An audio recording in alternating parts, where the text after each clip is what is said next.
You're listening to the Full and Thriving Podcast, a place where courageous women come to break free from food obsession, heal their relationship with their body, and strive to live a life that's present, lighthearted, and meaningful. If you're listening, my wish is that this podcast serves as a catalyst that inspires you to nourish your body, nurture your mind, and energize your spirit. I'm your host, Meg McCabe, a certified life coach and eating disorder recovery coach with a PhD in having a good time. Just kidding about that last part. Anyway, thank you so much for listening and enjoy the show. Today's guest is Michaela Putala. Michaela is a dietitian and body image coach who is dedicated to helping her clients stop the diet binge cycle and make peace with food and their body. She's lovingly known as the Food Peace Nutritionist on Instagram and is an overall incredible human being. In this episode, we talk about the diet binge cycle, why it occurs, and how you can break free from this cycle yourself. We also talk about the abundance mindset with food and what that looks like. I know you will love this episode of the show. Enjoy. Hey, Michaela, how are you today? I am well. How are you? I'm doing so good. How has your summer been so far? Oh, it has been so nice. I feel like this has been the summer of relaxation and just getting back into, what life looks like after COVID. So it's been a nice summer. Mm-hmm. I love that. What has been something relaxing you've been doing this summer? Reading. So reading and sitting on the beach. Oh, I'm so jealous of both of those activities. I've been reading more too because I've been solo traveling. So I bring my Kindle around like it's a human and just like pick it up whenever I need time to be out away from my phone or just relax. But beach time, that's super cool. Do you live near a beach? I do. I actually live in San Diego in Pacific Beach for anyone here who is familiar with the San Diego area. So a 15-minute walk to the beach and I'll go just sit down in a chair and take out my Kindle. Oh, that sounds fabulous. I love that. I actually went to Pacific Beach around this time last year and really enjoyed it. So I know exactly where you are. So nice. So nice.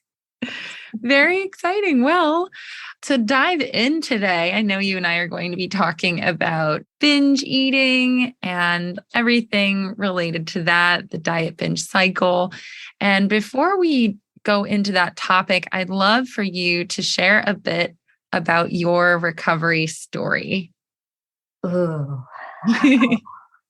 What a tangled web. And so my story, it started when I was around 12. I was a dancer growing up. So ever since I was 3, I danced, I did, all the things. And so around 12, that's when puberty hits. I remember that's when my body came into discussion and, not getting roles, not, being told I would be better if I was smaller. And so that came with a lot of restriction.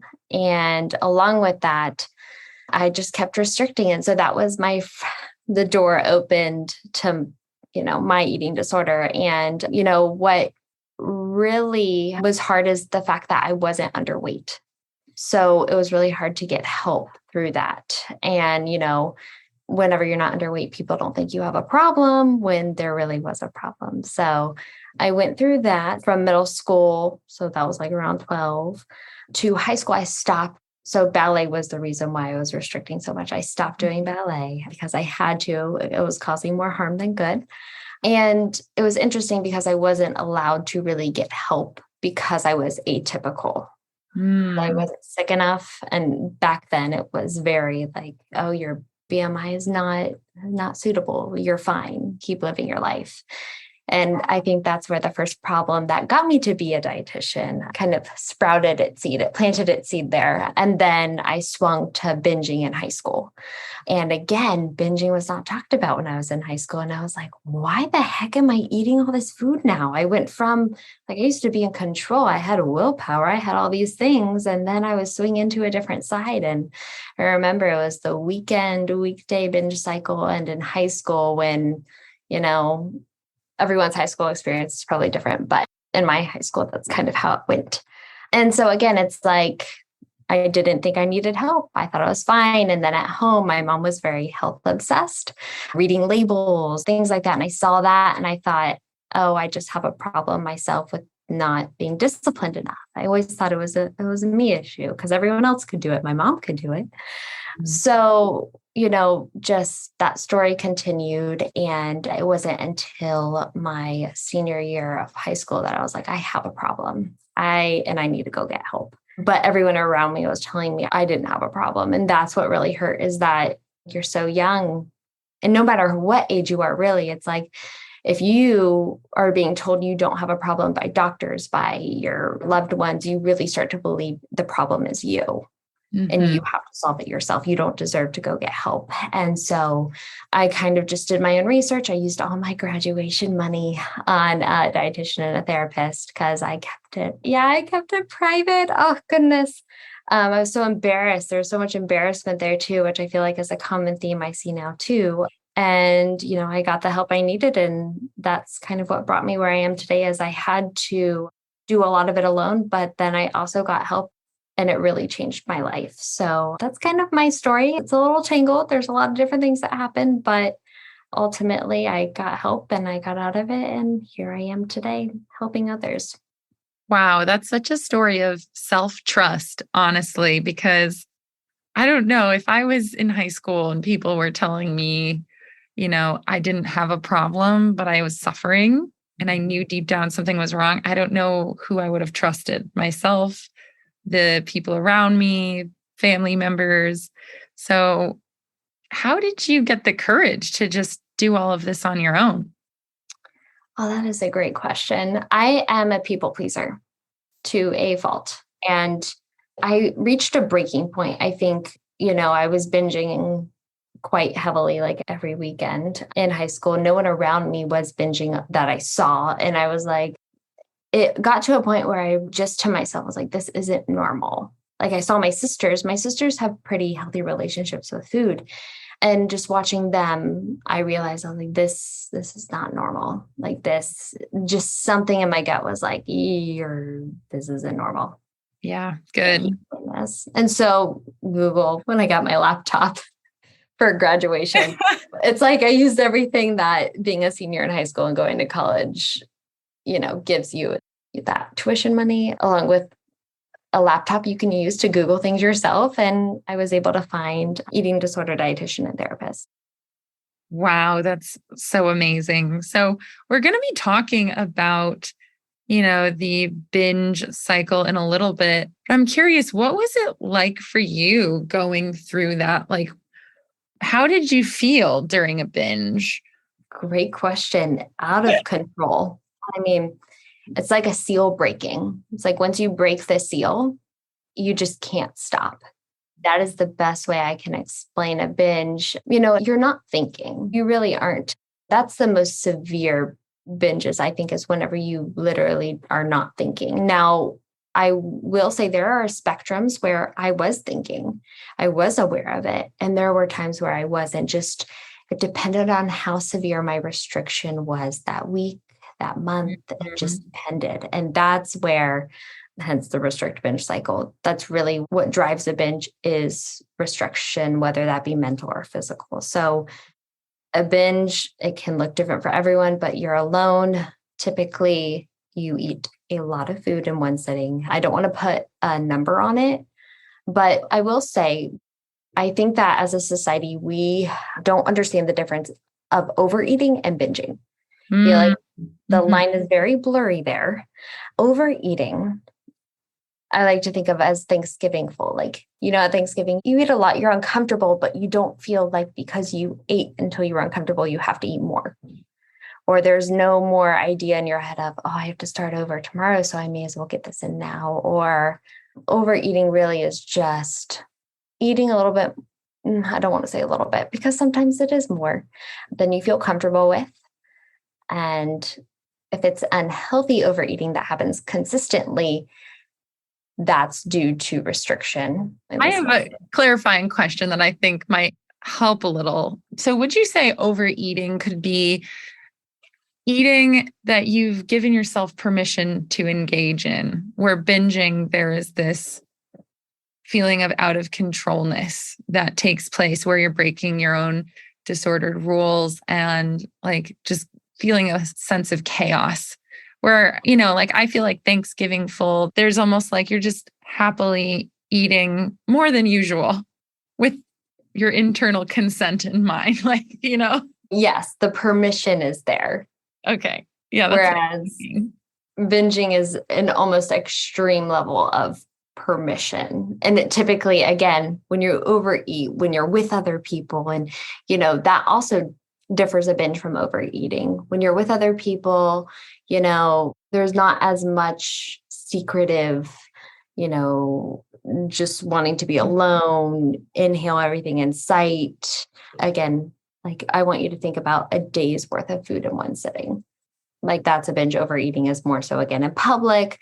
It feels a little bit more like you are in control and there's more permission. Okay, that's what I was thinking too. Yeah, because I used to experience binging as well. And binging really felt like constantly violating my own ED rules, not having permission, going against myself. There was this constant internal battle. Sometimes I was fully aware that I was in that state. And sometimes I was totally like almost blacking out in front of the fridge or the cabinet. Yes. Ooh, and not to mention not stealing food, but eating other people's food. Oh yeah, that was a big one. Yeah, I remember I was like, ooh, I did that. Ooh. And yeah. But it's an out of control experience. And I feel like there is a lot of gray in there. I feel like it's hard to really define because there are moments where I did binge in front of people at a party. And so I find it hard to really categorize it because everyone is so different. And what matters is your experience. And if you feel like something's wrong and this isn't normal, that's your gut telling you something is wrong and you need help. You had a really good post on your Instagram recently that was talking about, it's like, did you binge or did you just go beyond your perceived limit of what you're allowed to eat that day? Yes. Ooh, yes. Tell me a little bit about that, because I think that I have so many listeners here that are mostly very restrictive, not necessarily binge eaters. And they will come to me being like, what's a binge? I'm not sure. It sounds like it's not always a binge when you eat, quote, above those internal limits your ED set for you. Yes. Oof. And that's where the line gets blurry, right? Because there's that gray of overeating. There's that place of overeating where our society has demonized overeating. But overeating is actually a very normal thing. And that's where we have preconceived amounts in our head that we were given either by a label, by a parent, by someone telling us this is the amount of food you need to eat. And anything over that, you're wrong, you're bad, you've gone over. And that story or that amount gets stuck in our head. And so whenever we do go to eat and we do eat past that limit, it brings on the feelings of guilt, shame, I overate, even though you may not physically feel like you overate. Mentally, that rule was there. That was my limit. I went past it. And then you start to think, did I binge? Is that a binge? Or what is that? It's not a binge. You just ate past the amount that you thought you should eat based on someone else's rules. Because your body is different from those rules. So helpful, right? Your body's going to have totally different needs compared to wherever you're hearing those messages from, usually, especially if you're in recovery. Exactly. It's so interesting how the blur of binge eating versus overeating just came up for us, right? As two professionals in the field, like this conversation is so nuanced and unclear at times. Yeah. Oh, and I feel like eating disorder recovery is so nuanced and unclear because it's hard for us as professionals to sit here and say, oh, this is this is that. Here are the lines.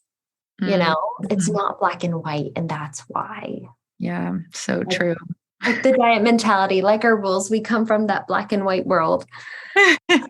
Very interesting. So, could you please explain more about the diet binge cycle and why that might be occurring for others who are listening?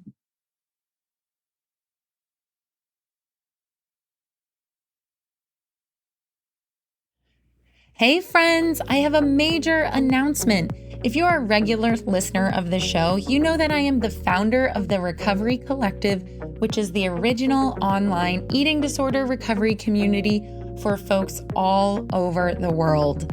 Well, on September 20th, we will be opening membership doors again for the last time this year, welcoming an entire new group of beautiful humans who are on the path to healing their eating disorders. And guess what? You can be part of that group. When you join the community, you'll have access to live and pre-recorded workshops, group coaching, yoga classes, nourish and learn sessions, meditation and journaling sessions, peer support, and more. You'll also gain a community of friends and peers to connect with and encourage you along the way. So head on over to the show notes now and sign up for the waiting list. Remember that doors open on September 20th, so sign up before doors close. Myself and 80 other members of this community can't wait to welcome you inside our little home on the internet. All right, so I'll catch you later. Now back to our planned content. Yes. So the diet binge cycle is basically restriction and binging. I like to think of it as a pendulum swing. So any time that you swing or you pull the pendulum to the restriction side, there's going to have to be an equal and opposite reaction, which is the binge side. And what we don't realize is that restriction can be mental or physical. Now, with physical restriction is not eating enough food. So you're physically restricting what you're eating. Mental restriction is you're not eating what you actually want. Both are seen the same in your body. So even though you're eating enough and you're like, oh, I'm eating balanced, I'm eating enough food. MyFitnessPal ex-human told me that I need to eat this much and I'm eating it. It's great, but you're not eating what you want. So you're not allowing yourself to have the cookies. You're not allowing yourself to have the sandwich. You're not allowing yourself to have the foods that you love.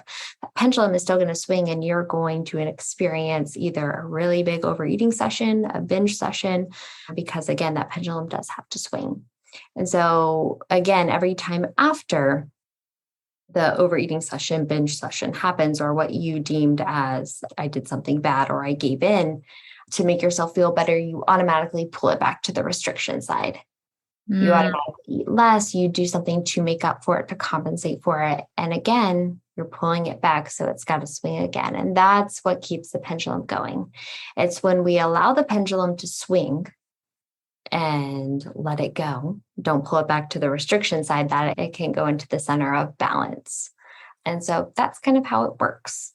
I think that's so helpful. So what you're saying, to be able to kind of wrangle in this pendulum pattern, you don't want to be making up for it the next day or starting that diet over the next day.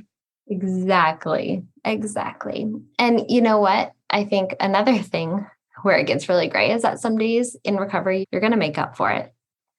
And that's okay. That's a normal reaction. But every time you do make up for it, it's learning that, oh, this is what happens when I make up for it or when I try to make up for it. And I think that it's important that the degree that you pull the restriction matters too. So it's like, if you're going to pull it a little bit by just like skipping breakfast or doing something like that, you're going to pull it a little bit. So it's going to have a little reaction, if that makes sense. Yes, I see what you're saying. Depending on the amount of restriction will kind of indicate the severity of the binge. Yes, exactly. Yeah. Typically. So interesting. Okay. So I know that there's so many triggers that can happen to trigger a binge. One is that, physical or mental restriction, which, by the way, I love that definition of mental restriction. And I remember when that really clicked for me in my recovery, that was when everything changed. Like when I started eating for satisfaction and pleasure and grabbing the things I liked, that was a huge part of getting this binge eating back to a more balanced place. Yeah. And mental restriction is the one we don't want to mess with. It's the scarier of the two in a way because of health, right? Like I can't just eat cookies. I can't not balance my plate. It's like there's a lot of morality at play there too. So I think that, restriction, mental and physical, is more complex than it looks, than just eating what you want and eating enough. Or there's more layers underneath of each.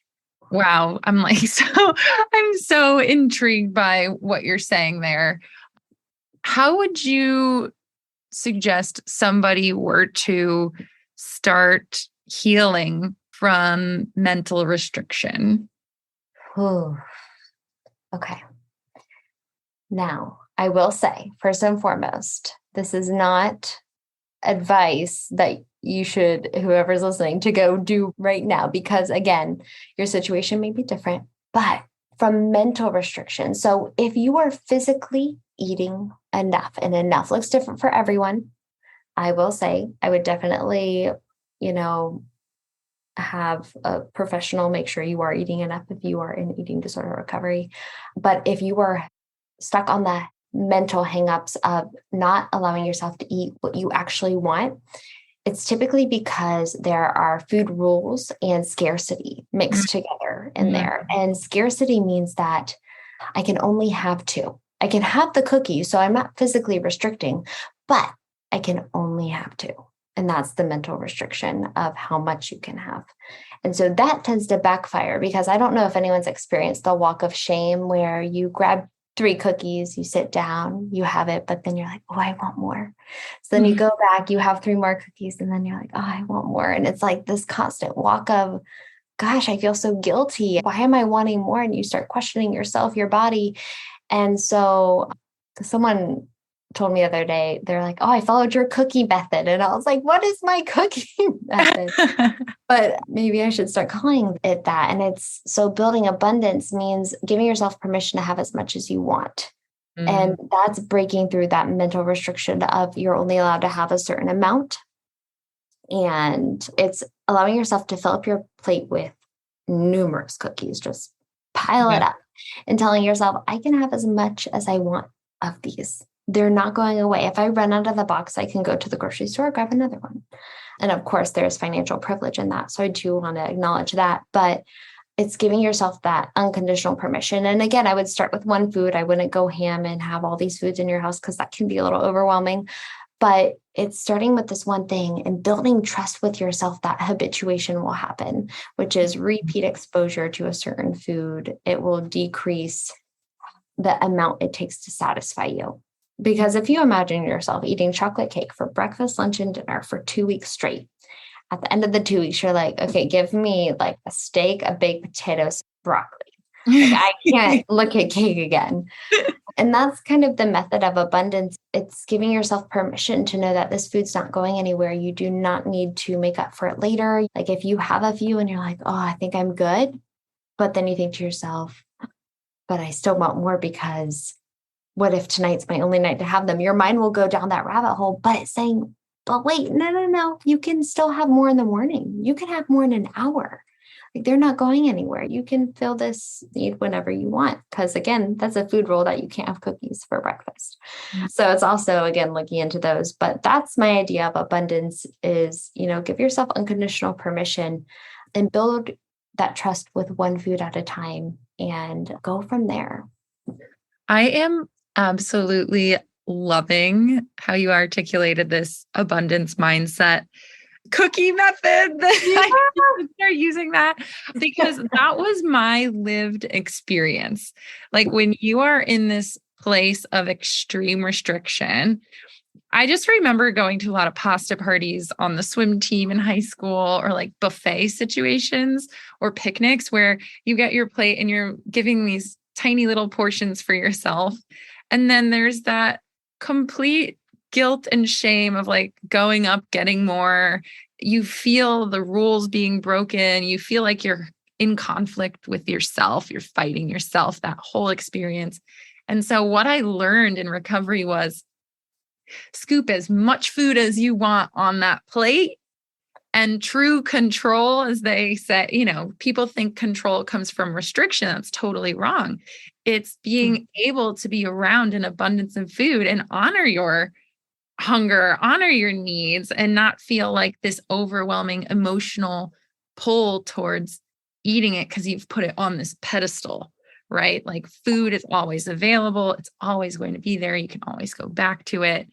So that was just something I really connected with that you shared because it's so true. Yeah. Yeah. Oh, and I love how you mentioned like pasta parties and just trying to put a little amount on there because I mean, that's so relatable. But that's the reason why we got into this mess in the first place by trying to eat the smallest amount possible. And, you can trust your body and it's knowing that you can. And that's where a full and meaningful life comes from. I can picture people listening to this and wanting to try the cookie method. Say it's Oreos, right? Oh. Say they get a box of Oreos and they're like, I'm going to allow myself to have as many Oreos as I want. I can picture so many people saying, then I'll never stop. I'm never going to stop. I'm going to eat all day. What then, Michaela? What then? And like, I'm curious how you handle those comments because people are so scared when they give themselves unconditional permission. And I was wondering if you could kind of address that. Yes. Oh, I love. And you know what? That fear comes from a false belief because somewhere in your past, you have evidence that you can't trust yourself with a large amount of food. And that's where that fear is driven from is that, see, I can't trust myself because this happened when I was 10 and there was a whole cake in front of me and I ate the whole thing and it was terrible and it was awful. Well, when we look at it, that experience, if you can go back into your memory and see what experience you're referring to when you're like, what if I don't stop? Well, why do you believe you don't stop? And if you take that experience and you realize that 9 times out of 10, that experience happened because you restricted sugar in the first place. You restricted cookies in the first place because we come out of the womb being intuitive eaters.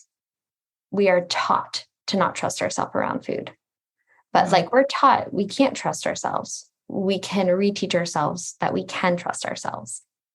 And that's the thing is that this is ripping off the Band-Aid of getting yourself to trust yourself. And that's going to come with a dose of fear. That's going to come with a dose of what if I can't stop? But if you pull back to that memory of why you thought you couldn't stop or what planted that belief in there, and you look at why it happened, like were you restricting sugar before that happened? Were you told at a young age you weren't allowed to have sweets? Was it every time you went over to a friend's house? What was it? Was it this preconceived idea of I can only have 3 cookies your whole life? And have you ever tried this? If you haven't, it's worth a try. I kind of say that too. It's worth a try. But also, I would say, what is that inaccurate false belief that you have about cookies? Where did it come from? Because that's your evidence of, oh, it's inaccurate because I was restricting. And what am I doing now? Right? Are you still overeating / binging cookies? Well, what's the harm in trying to create abundance around them if you're already doing it anyway? Mm-hmm. There's a few different methods you can go about it, but at the end of the day, by fearing the cookies, you're giving the control to the cookies, and they're always going to have the control.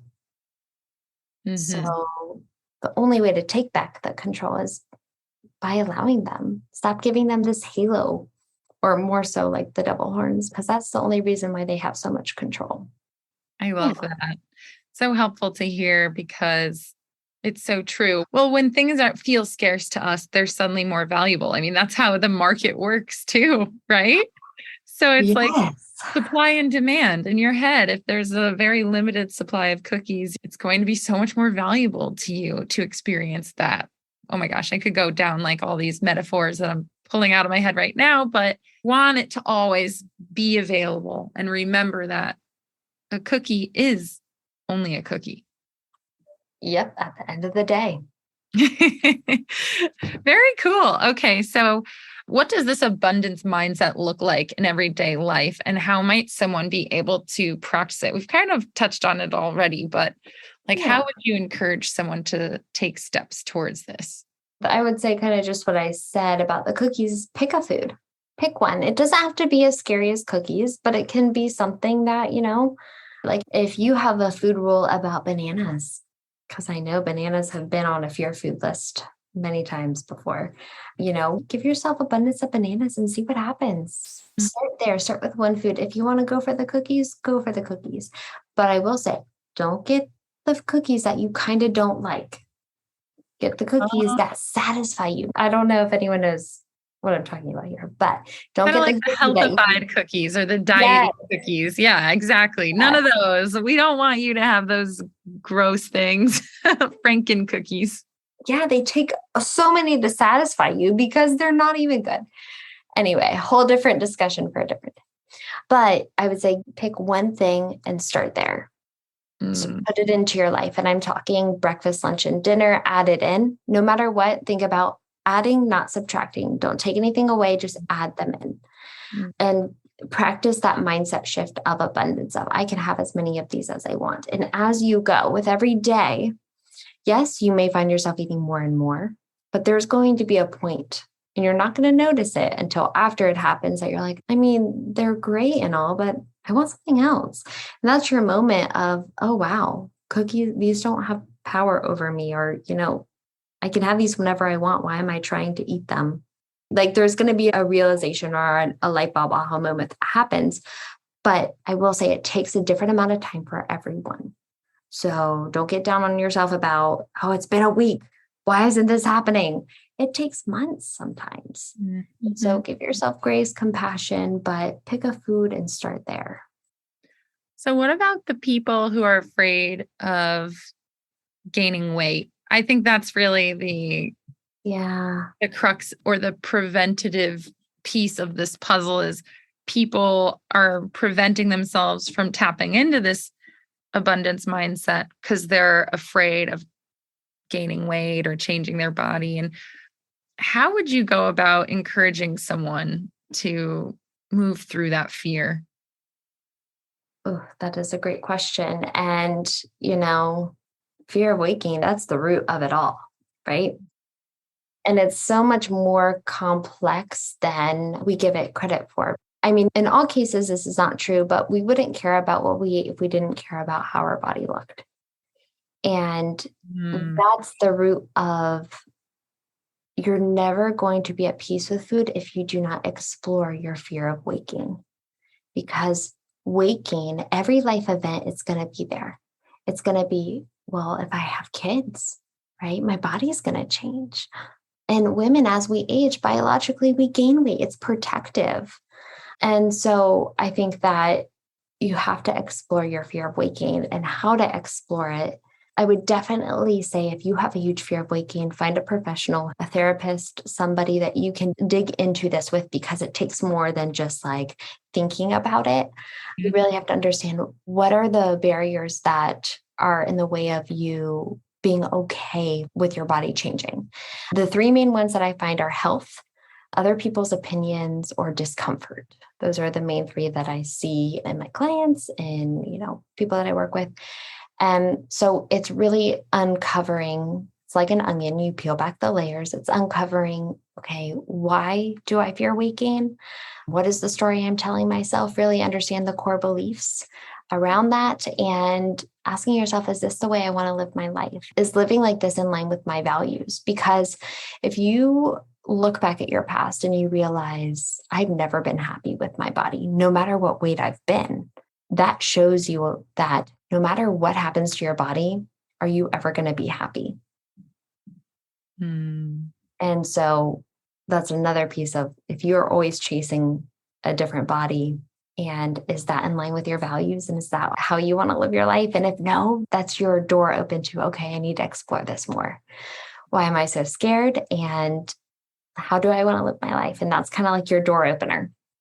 I mean, we can go more into detail. That could be a whole different podcast, but yes. I'm glad you're able to tap into that because I know if we're talking about embracing foods with abundance, everyone's biggest fear comes up almost immediately, right? Because that seems to be the crux of many eating disorders.